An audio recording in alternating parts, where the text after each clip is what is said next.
Oddcast podcast. Episode 5. Man. Sir. We Yes, in sir. it. Hey, man. How your day going today, man? Man, sleepy as usual, man. I ain't gonna Man, we lie to can't you, always be sleepy when we man, record, I work now. hard, man. I work really, really hard, man, all day long, every day, man. You wouldn't know nothing about that. Hey, man, here we go. Here we go. Over where you work at, man. You got that cake. You don't work over there. Man, we work. I don't know work what all he day talking long. about. Then I got coach, too. Man, it's a long we day work. for me. Man, we work. Yeah. Nah, we Y'all work show where up I'm at. to work. Yeah, man. Y'all show up in the building. Nah, we work where we at, man. Yeah, I don't believe Yeah, we work. Y'all be having too much fun over there. Nah, we have a lot of fun at WB The Boys Academy. I ain't gonna lie to you, but we work, though. I'll be kickball games and, you know what I'm saying? You see my shirt today? Yes, sir. Represent today, Los man. Cowboys. Come on, man. Go Los Cowboys. Yeah, man. You rocked yours a couple episodes ago. Yes, sir. So I had to, you know what I'm saying, show my gear, man. Young Malachi Coleman. Yes, sir. Hey, man. Please, y'all like, share, comment. Please. All right. Share, like, comment, subscribe. Do all that. Do all that. We having fun, man. We having a lot of fun. We hearing a lot of comments that people are doing. Appreciate y'all sharing on Facebook. And we hope y'all enjoy it. Man, we're going to continue to rock and roll. Yes, sir. All right. I'll take it today. Trey Henderson just got signed. Hendrickson. Yes, sir. And our guy is sleeping during preseason, dog. What is going on? So we got 3 of the 4 best, or let me say 4 of the 5 best edge rushers in the NFL. And Oz ain't got a jersey on. Dallas is still being Dallas. They Dallasing over. Hey, man. When you talking about, so you said your boy got, they just signed him for $14 million extra dollars just for the year. That's good. Just for the year. They wanted to make sure he was ready for week 1, right? Yes, sir. He's going to be a free agent next year, but right now he ready to play. Everybody ready to play but Micah. Hey, 14 weeks before we play Philly, and our guy is laying down during the preseason game with no jersey on, dog. He ain't have on nothing, Cowboys. That boy had on he was coordinated, though. He had on a blue toboggan. Yeah. And the shirt kind of matched the uniform. Didn't have a jersey on. He was starting nowhere. He don't rock with y'all. Hey, man, we got to do better. Dallas got to do better, man. I think Jerry just did an interview with Stephen A. Gas to do better. He's defending himself right now. He think he's right, and he ain't moving. Yeah, I heard him, though. He said, worst case scenario, we got him for 3 more years. Didn't we say it a couple episodes Yeah, ago? you did. I remember you said it. He said, hey, man, unless it's something crazy where they said like Herschel Walker level of trade, they got to come direct. If so, they're going to sit him for that 1 year, then they're going to franchise him for the next 2. And he just going to chill out and waste 3 years, and then we'll do whatever we got to do later on. With that mentality, that means he got to pay that man if he going to franchise him. So he going to pay him. Going to pay him just to chill. Because he ain't going nowhere. So they ain't going Cowboy nowhere. for life. Cowboy for life.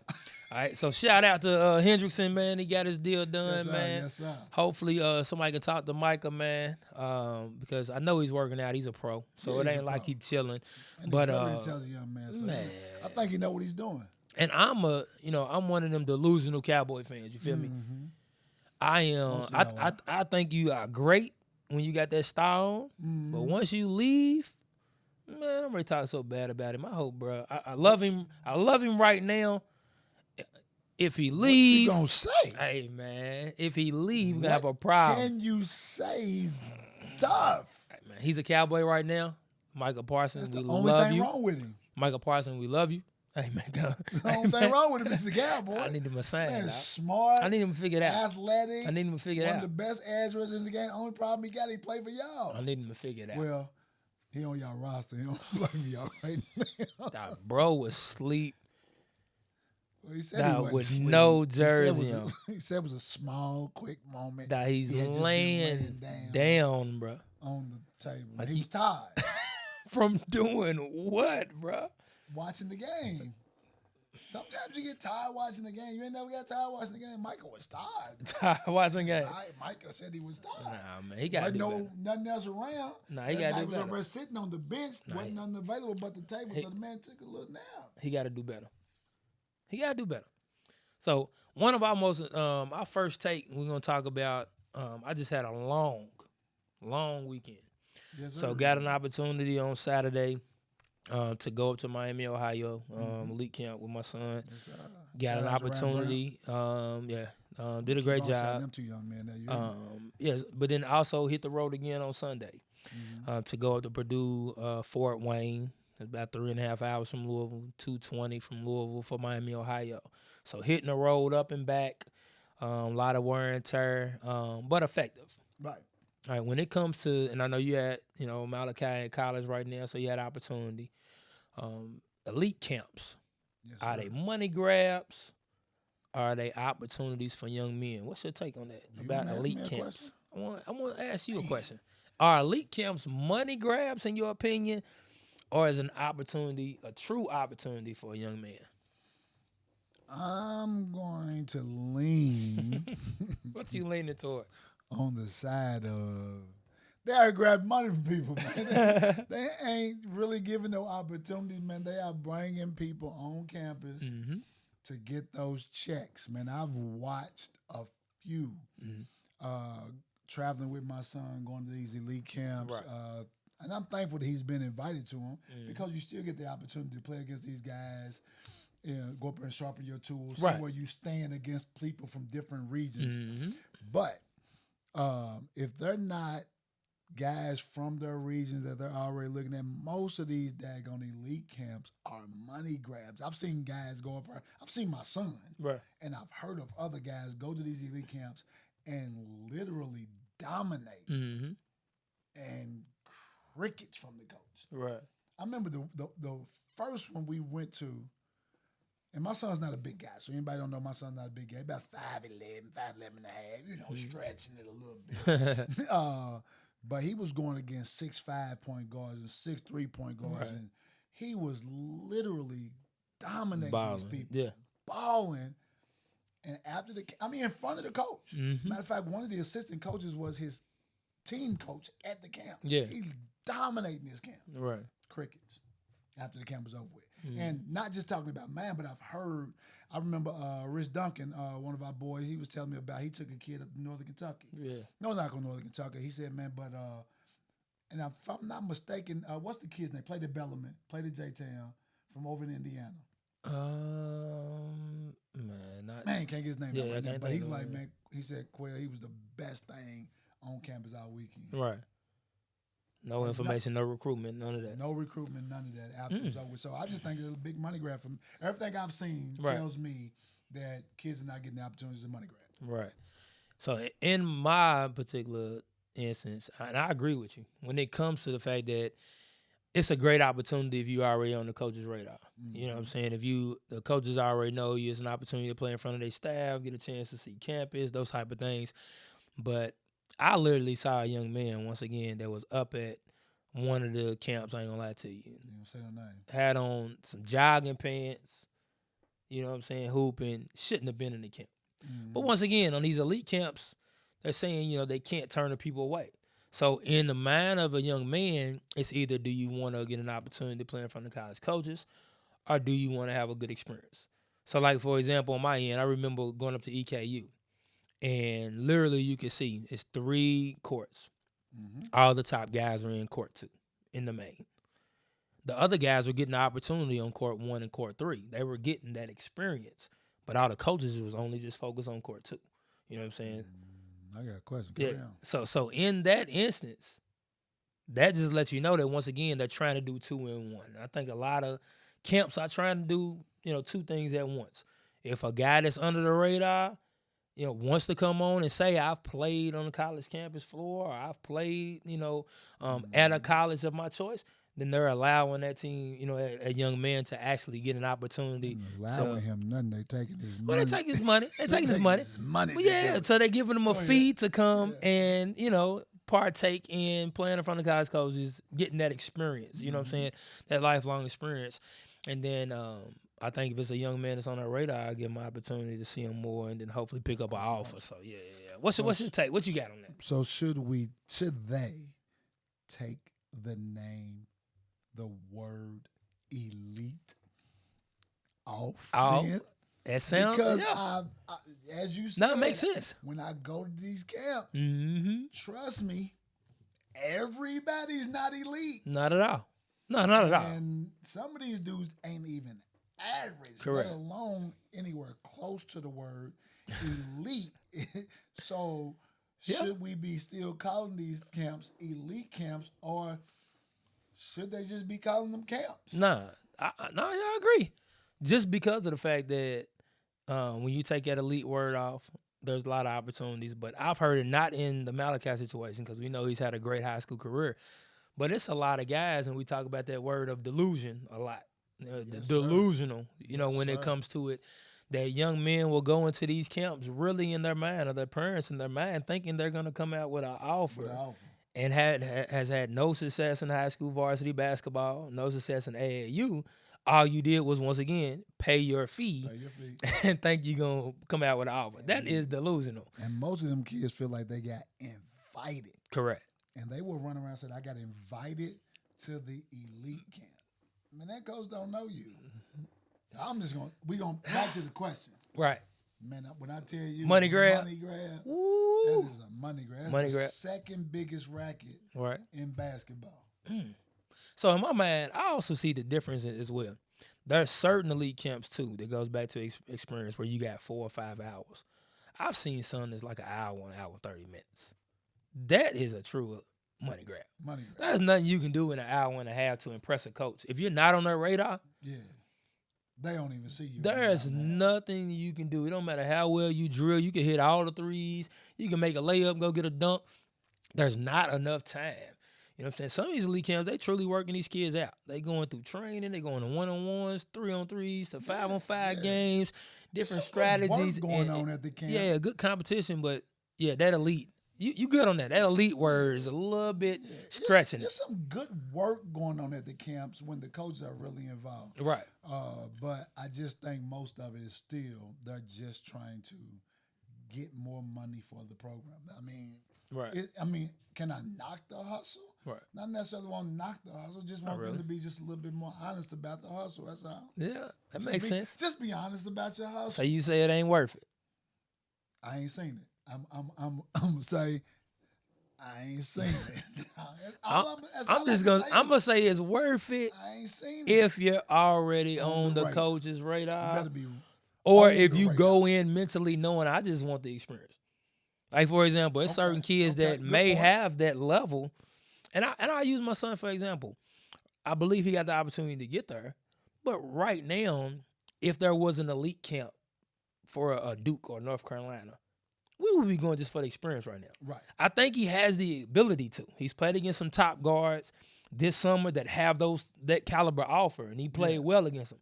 He just has to build up that level when he get there. Right. But if we're talking about right now, if there's a true elite camp with 50, 60 kids, we're walking in for the experience. Yeah. Just to walk in and see the locker room, I play on the Duke floor, the UNC floor. Eventually, he's going to be at that level, and it should be really, really soon, really quick. But just and that's me being a coach, and also a dad is not delusional. Right. I'm realistic. He just hasn't had a high major offer yet. You're talking about from our perspective. The question though is from their perspective. That's what I'm saying. That's the main issue. From our perspective, yes. Yeah. You can go in there, you can gain some experience. Like I said earlier, you can play against guys from different regions. Yeah. My son, a small point guard, got to go up. We went a bigger guards way up in Ohio somewhere, Bowling Green. Yeah. And I remember he's playing against 6'5" point guards and all this good stuff, man. And he walked away from her like, as his sophomore year in high school, he walked away from her like, no, I can play. I can play. That's the experience. I can play. And them dudes was juniors and seniors. And it was the summer after his sophomore year in high school. Yeah. And it gave him some confidence to say, no. And he went on and had a really good senior year. Yes, sir. No, that's huge. Hey, cuz, quick question. Man, what's going on? Man, when the last time you had your trash bins clean? Man, never. I ain't gonna lie to you, man. It smell like hot garbage. Man, that's where Max Bin Cleaning comes in, man. They disinfect, sanitize, deodorize, and your trash cans are fresh, smell fresh, look brand new. Man, I heard about them, though. Yeah. So that's where house water's needed, you know what I'm saying? And they also bring everything. It's like fully insured? Fully insured. That's cool. All you gotta do is choose a one-time monthly or bi-weekly service, starting at just $15 per bin. That's cool. So I heard about it previously, and I think if you call or text 502-880-6418 to sign up, which means it's 502-880-6418. Max Bin Cleaning. Clean everything they clean everything they see. Huh? Yes, sir.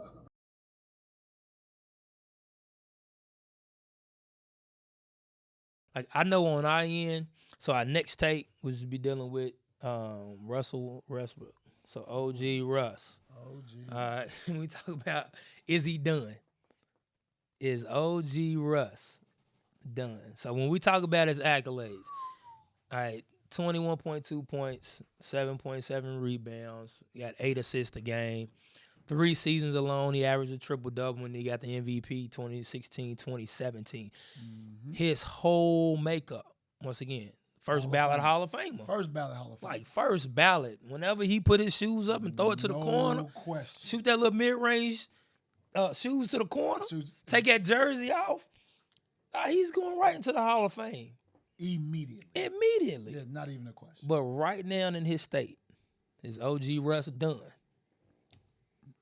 13-7 off the bench last year. 13 points, 4.9 rebounds, 6 assists off the bench. Off the bench. Yeah. Still really passionate. Yeah. You know he gonna grind. Is he done? No. You don't think he's done? If your backup point guard is giving you 13 points, 5 rebounds, and 6 assists off the bench. Right. He's doing his job. Now, statistically, somebody's going to look at the analytics and say the plus or minus this, that, and the other. But turnovers, some of that also goes with who you're on the floor with. But those numbers have always negatively affected Russ. Mm-hmm. But what you see with your eye, the competitor that he is, the way he can change a game in an instant, is he done? No. Only if they push him out. Only if they push him out. And I agree. I think a lot of times with those guys, it's a challenging time to change your role. Yeah. I think he's done it. He had to start doing it with the Lakers, with changing his role, not being as ball dominant, coming out the bench sometimes where you can still play your game. And that's going to be hard for him. But, yeah, it's going to become – I think like AI had to deal with it when he went to Denver. Yes, sir. It went from being the number one guy in Detroit, where now we don't need everything to go through you. Come in and be a spurt, for us here and there. And I think that's a mental adjustment that the guys need to make that have been. Once again, he's been at the elite of the elite. The elite of the elite. Everybody else is cool to fall back and play a role. If you've been the best guy on the court and you've been top 5, 8 to 10 years, you were like top 5 in MVP voting, like, come on. Yeah, it's hard to say I'm gonna be a role player. Yeah, Carmelo went through it. Mm-hmm. It's hard to ask somebody to say, "Hey, man, I want you to be 3rd, 4th fiddle when all your life." And then you get to the NBA and you there too. You're the number one guy. You a guy. So to turn that switch off, and Russ, for anybody to know, it's really gonna be hard for him to turn that switch off. I don't even know if Russ got a switch. Nah, to turn off. His is just hardwired. Yeah, exactly. He don't have one to turn off. Every time I play, I'm going to play hard. I'm going to compete. Yeah, man. I'm going to fly around. I'm going to play with passion. Like I know his intensity that he brings. And then the next thing we're going to be, if he's not done, will it help him out to be with a championship tier team or to be able to play his game and help a younger team make a run? Which one you think? To go with a championship level team or to still play at his highest level as long as possible, but be that spark for a younger squad? I'm going to say for Russ, I would say go with a younger team. And here's why. He can go and be a mentor. Mm-hmm. Because of the things that we just talked about, I don't know if Russ can go to a championship-ready team and then just be a piece of that team, because I think eventually he's going to rub some of those stars Always. the wrong way. Always, yeah. I think if he takes the opposite road, now wish for us that he could and he could win him one before he goes out. But I think the benefit of Russ will be better if he goes to a younger team and he goes to help Chris Paul, Shai Gilgeous-Alexander. Yeah. He goes to help a young guy understand the professionalism, how hard it is to work. Get him over that hump. The hours it's going to take to get over. I think that is going to be the best course of action for him. For me, as a fan of his, not that he's my guy, but I still love how he plays. I would love to see him go somewhere and win one, but I don't think it's the best route. Nah, I agree with you too. Like J.J. Redick talked, and that's the only challenging part I see though is J.J. Redick talked about how the younger guys today in the NBA don't watch film. They're not basketball connoisseurs. And I think Russ, once again, the same thing with Denver, the amount of passion he plays with, his preparation, how hard and how much he loves the game. They talked about so many kids in the NBA that don't even really love the game. They just doing it because of the money. For the money. So he's going to rub, and he might rub some young stars the wrong way. Because I'm like, hey, man, you can be great. I've been at the top. I'm trying to help you. It's kind of like that daddy moment. You know what I'm saying? I know what you can get to. Let me help you out. And the young guy's like, man, I don't want her. Let me do my thing. You know, let me do my thing, OG. You know, and tell them all fall back. I don't think Russ has the ability to fall back. No, he ain't gonna fall back. He ain't gonna fall back. He knows one way to go. Yeah. Straightforward. Hard. That's all he gotta do. Hey, love Russ. Hope they give him an opportunity, man. I'm like his game, just competitive, the way he attacked the rim. You know, admit he at 3-ball ain't for everybody. You know what I'm saying? And I know this is the league for the 3-ball, but the amount of pressure he puts on the rim. And then he makes some big shots here and there. But and he's one of the best defensive rebounding guards ever. Man, easy. They want to stat pack all this stuff, but if you looking at his game, a lot of times he communicating with the big guy. They want to get up the floor instead of him get them rebounds, man. He's just in the right position. Ball shot from the other side, weak side rebound. You're 6'4", 6'5". I've heard the question before, and this might take us a little bit. Nah, that's cool. Pose the question to you real quick. That's cool. What's up? I've heard the argument that some of the bigs would allow Russ to grab a rebound, right? Yeah. And they would get out of the way and let Russ get it. Right. I want you to think about it from a different perspective. If I was a big on Russ's team that understood how good of a defensive rebounder he was, but also understanding how great of an athlete he is and how fast he is. If I know he's going to go grab the rebound, I might want to get my ass up the court. So I can get a chance to get this layup. Exactly. On top. So if I know, Russ going to go, I'm going to let Russ get there. I'm going to get me let me get 2-3 steps in to get to the rim. So I can get up to this rim before, because if not, if me and Russ battling for the rebound, I ain't going to never get the drop-off layup. Not at all. He going to beat me there by 5 steps. Easy. I just want people to think about it. Not correct. You got to look at it that way. Exactly. The way he attacked and pushed it, man, let me get a couple steps. Delivered differently. Huh? Man, we are. And we looking at it from different angles, which, once again, that's a real good angle. The knocks they've had on him. But what if that big is just being smart? Yeah. On top of the fact, think about him getting the rebound and he's attacking. Maybe he doesn't get to the rim, but now you're under the defender to get a low ball screen, an early high ball screen for him. You have to be in front. If he's in front of you, then that means he got to slow down. Russ ain't slowing down. Straight to the rim. He's not slowing down. So that means now you better either, especially young Russ. You better get this offensive rebound, what they say, get it off the board. But if you want to put yourself in position where he was averaging 10+ assists, especially during that time. So while he was getting his 10 rebounds, he was getting 10 assists. And I'm sure they probably heard him saying, I got it. I got it. Cool. I got it. Let me get 2, 3. Let me take the hell off. Let me get up out of here. Russ said he got it. He said he got it. Let me get on up out of here. Hey, they got to know the game. Just another way of looking at it. And it's the same thing we talk about when we just talk about our guards, and we'll have a segment on that too, about the difference of having a good big. That's a little bit later on. If it's important, what's most important, to have a really good guard or a good big. That's another segment we're going to talk about later on. But with that aspect, it's letting them know that guards, you rebound and push it. Now we're faster as a team. If we have to waste time for the big guy to rebound the ball and then outlet it to you, those are 2-3 seconds that the defense is sprinting back and getting set. Let the guard go on and get it. Rebounds come down and clean.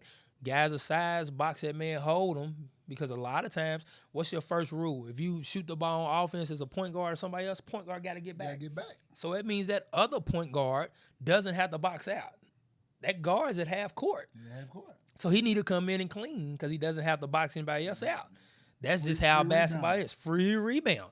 If you hawk at rebound, you get an opportunity to push it. I just want the fans to know, like, this is just water in here. Man. I know y'all see all this stuff behind us right here, but I promise you there's some dust on that stuff. I don't even drink like that. Hey. All this stuff back here for sure. It's pure water right here with a little water flavor in it. People told me they're going to make us a drink, man. They said That's what I said. They said that's what yeah, I heard them saying. They said, man, throw a little, what's it, rum and Coke. Can we tell them who people said? Yeah, Can we tell them who No. people We ain't going to put people out there like that, man. No. We ain't going to put people out there, man. I love them.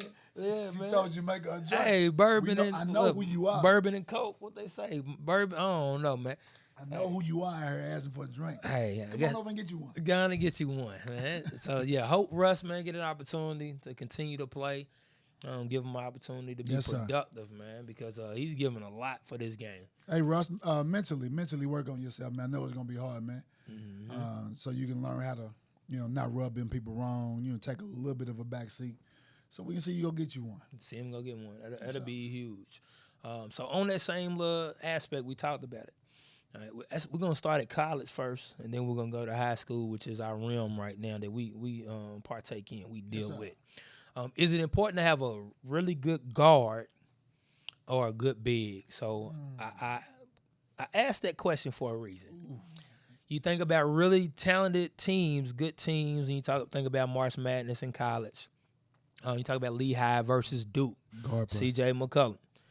You got 2022. St. Peter's had a really good guard. They 15th seed, knocked off, who's that, Kentucky? Guard play. Yeah, so they knocked off Kentucky. We've had some really good teams, top-tier teams, they got beat. Davidson went ahead, Curry. He shocked the world with some people. What's your take on that, man? What's your we done with our take, but what's your take on that? Good guard, good big man. It's an easy take. What's that? Good guard. In college? Okay. We're talking college first. Said it, I said, we're going college but first. While you was talking, I was still thinking, and when I started thinking, it didn't change my mind. Talk to me. I posed the question to you. Talk to me. Go back and look at the March Madness run. Okay. When is the last time or the last era that we really talked about a dominant big man after March Madness? Talk to me. I'm going to wait for a while. So the only time I'm going to think, and I don't know, because Embiid wasn't even that top. I would say Okafor in 2015. He led us when we won it. Duke won it. 2015 as a freshman. Nah, if you play for Duke, he's weak. Go ahead. We won the national championship in 2015. Okay, all right. Okafor was one of the top guys in there. Y'all won that? 2 years ago before that. Hey, man, show me a banner, dog. I go, come on. Okafor. Come on, dog. Who else? Who won that? 2013. University of Louisville. Golly, man. Who else? I would say, I'm going to wait. Who? I'm only give it to Okafor for 2015. I see him up here in my brain. I see Alonzo Mourning, Patrick Ewing, So back in the day is what you're saying.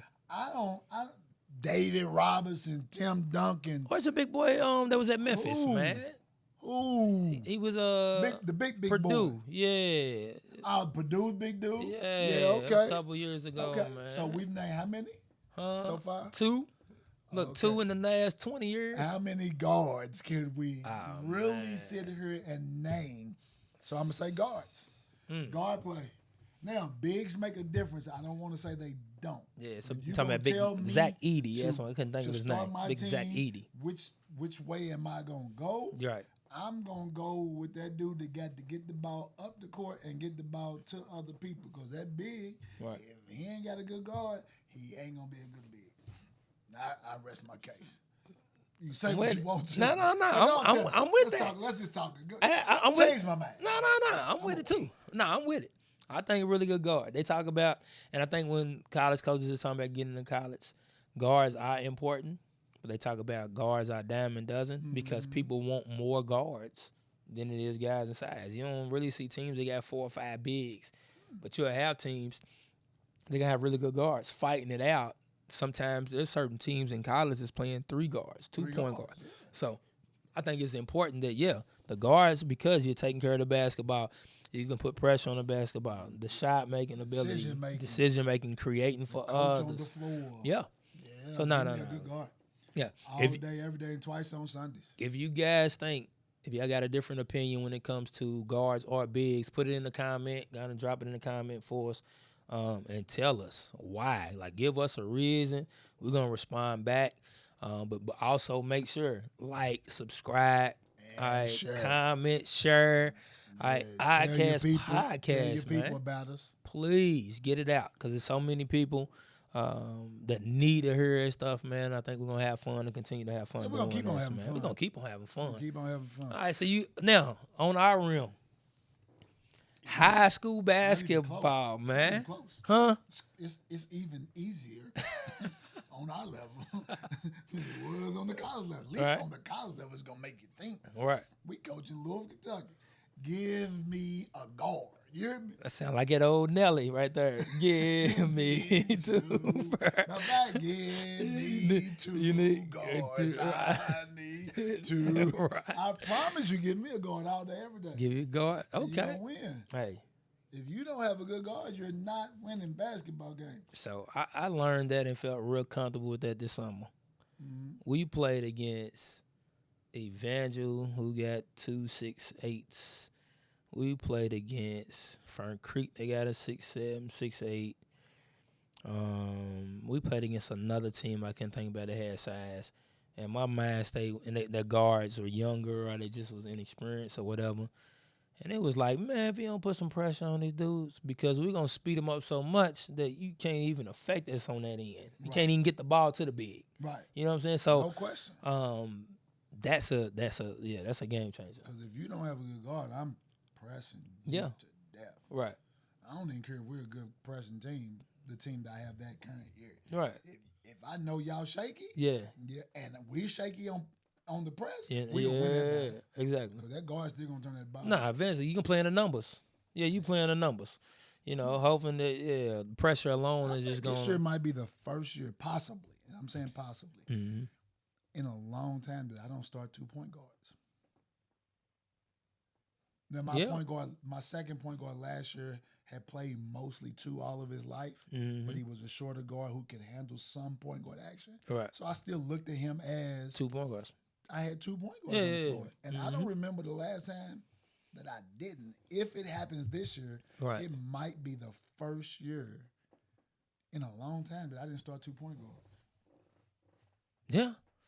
And you had me in that realm, and I liked it just because I coach point guard, so I like having multiple point guards on it. And I think it's easier, especially when teams that like to press. You can either throw it over or attack one. Attack the 2, then allow you a chance to kick it up. Now you're giving it to another good decision maker. Yeah. So I already like it. We dealt that a lot when we was at Man U. So seeing that and seeing their success with that made it an easy transition for me at the boys. So especially when I handle press break too, I always have one be my first outlet guy, and then one taking the ball out of bounds. So when the reversal comes, I still got the ball in the great ball handler. And also with Diamond too, we got the wings. You got 2 people that can throw that opposite pass. They can get it middle or opposite, and then one's either receiving it to make a decision, against the 2-on-1s. The other one's throwing it. So throwing it. Yeah. So that's the positive of it. Absolutely. So I'm all for it. So we decided on guards. Like I said, comment. Let us know if you believe it's big. Or if you agree with us, man, comment. Let's get them comments and likes and shares. Come with some evidence, because if not, I don't want to be on the internet fussing with y'all. I ain't got. No, I'm just messing. I ain't gonna be fussing with y'all. Yeah, but just come with some facts. Let's come with some facts. Good examples for the college and for high school. I know in high school though, when you got the one thing about it, when you have a really good big in high school, a really good true big in high school, we don't normally get that in Louisville. Yeah, not often. But they can really change games. Yeah, they can. But give me a guard all day long. Yeah. Especially if you don't have both. You don't have a really good big and a good guard. Because now you're talking about front the post, man, backside help with ball pressure. You're talking about all that stuff. So making it hard. You're talking about doubling it. doubling on the catch every time. There's so many different things that you can do to slow down. Yeah, if you got a really good guard, they can see and put you in situations of 4-on-3s, 3-on-2s, 2-on-1s, and make your life a lot easier. They can beat those schemes if they really studied the film. Yeah. The guard can. The guard can. Yeah. But the on-the-floor adjustment from the guard. Say it again. Hey, cuz, quick question. Man, what's going on? Man, when the last time you had your trash bins clean? Man, never. I ain't gonna lie to you, man. It smell like hot garbage. Man, that's where Max bin cleaning comes in, man. They disinfect, sanitize, deodorize, and your trash cans are fresh, smell fresh, look brand new. Man, I heard about them, though. Yeah. So that's where water's needed, you know what I'm saying? And they also bring everything. It's like fully insured? Fully insured. That's cool. All you gotta do is choose a one-time monthly or bi-weekly service, starting at just $15 per bin. That's cool. So I heard about it previously, and I think if you call or text 502-880-6418 to sign up, which means it's 502-880-6418. Max bin cleaning. Clean everything. They clean everything they see. Huh? Yes, sir. All right, man. So our last segment, nepotism or necessary. Nepotism or necessary, man. We've been trying to hit this one every week. That's what we gotta do. We're doing a good job, man. Just trying to bring awareness to the point. Yeah, got to. So Daddy now ball. We Daddy ball. Daddy ball. All right, on this end, we're really just looking at the fact of how nepotism has always been around in sports. I know LeBron James and Bronny James, they've been getting the heat. They've been getting crucified recently on it. But it's a lot of other teams. And we just did our little research, man. Yeah. It's a lot of other teams that their dads have played for them, and they end up drafting the kids. Same teams. Yeah. Like showing love, which was prior. So we talk about the Red Sox, David Ortiz. Big Papi. Yeah, his son D'Angelo Ortiz. Same program, all right? And they said people gave him some knock about that. Nepotism is what they said. They said that was clearly nepotism. So but all they was trying to do was recreate what? Man, Big Papi. Big Papi and what? King Griffey. King Griffey. Yeah, with the Mariners. Yes. Yeah. So with King Griffey and the Mariners. They said, let's try it. Yeah. So then that was number 2. Yeah, the Mariners with King Griffey. You talking about 49ers, T.O. Didn't even know T.O. had a son. I ain't gonna lie to you. He just got a touchdown this weekend. I am a Cowboys fan, dog. Yeah. I hate the 49ers, bro. Like, what are we doing here? T.O.'s son just got his first touchdown this weekend, man. Shout out to Rick Owens. If you don't come over and leave 49ers and come to Dallas like your daddy, you ain't doing it right. Why would you see what it did to your daddy, don't you? No, his daddy had a successful career. They've been blackballing your daddy since he went to Dallas. Nah. His daddy had a successful career with his daddy is a Hall of Famer. Of course, he has a successful career, but ever since he left San Francisco, went to Dallas, boy, he been having. Don't you do it? Shout out to Tariq, man, getting that touchdown. Yes, man. Good job. But Tariq Owens, and then lastly, we talk about Philly. They drafted. Who did they draft? The linebacker. The linebacker. Well, then you have to talk about it in Pittsburgh. Y'all got Joey Porter Jr. Joey Porter Jr. Yeah. Yes, sir. He's physical, just like his daddy, boy. You hear me? Man, y'all ain't gonna re-sign him or nothing. You know how y'all do. Y'all put somebody in a position. Y'all look at me. Y'all we know how we do. He got players over sleeping on the couch. Y'all system on the sideline. You know what I'm saying? Y'all system just, man. Y'all get a person out, man. We ain't paying. We got a new GM. Is a new? Are he paying now? Yeah, the con man with that, man. Why we got your wide receiver then? Why he ain't want? I told you that boy's a. You don't make me talk about it. Hey, man. I tried to correct myself the last time we talked about the man. Man, I ain't going to talk about the man this week. The con man paying people, though. Man, con man. That's what we call him. That's what we call him, man, the con man. So, our part of, once again, nepotism is necessary. We all takes letting you know, opinions delivered differently. Letting you know that this is not the first time with LeBron James and Bronny. Not the first time. It's been done, and we always talk about with the nepotism opportunity. If you have a chance to bring somebody up, go and pull them up. Man, we can talk about one of the greatest players. I'm looking across my basement. One of the greatest players that played basketball. Nigga, a little bit of nepotism too. His dad played pro. His dad did. Jelly Bean Bryant. He did. Yeah, he just happened to raise a kid. Taught him the right tools, mentally and physically, and he turned him into Kobe Bean Bryant. But I also think, too, and I can guarantee it, when he was playing overseas when he was younger, playing against them pros, his dad was playing overseas. I guarantee that's how he got on there, where he was guarding, what they say, 11 years old. Yeah. He was playing professionally against. Yeah, I remember Byron Scott said he played against Kobe when he was playing overseas. Yeah, so he 11 to 12 years old. I guarantee they didn't see Kobe and say throw him in there. I guarantee his dad was saying, hey, if he played for a program, or let my son get in some run here, using his fame. His name. You know what I'm saying? Because he's an NBA guy. Now he's overseas. He's living there. I guarantee that's what allowed him to be able to play in those pros. We talked about how you think Ken Griffey got to where he was. He's probably taking batting practice. Always. With his daddy's team and with the guys. And, being around. They giving him pointers while he's out there, and he turns into who he is. Yeah. So understanding nepotism more necessary. Nepotism is not always a negative, or it happens all the time. You got to understand that giving somebody an opportunity when you got a chance to pull them up. Yeah. Happens with doctors. Happens with lawyers. It happens presidents. With entrepreneurship. Presidents. Yeah, presidents of the United States of America. Presidents of the United States of America, yes, man. It happens. Hey, man. Episode 5. Episode 5 in the books. Man, we in it. Hey, well, where opinions are delivered differently, man. Share, like, send that stuff on out, man. Holla at y'all.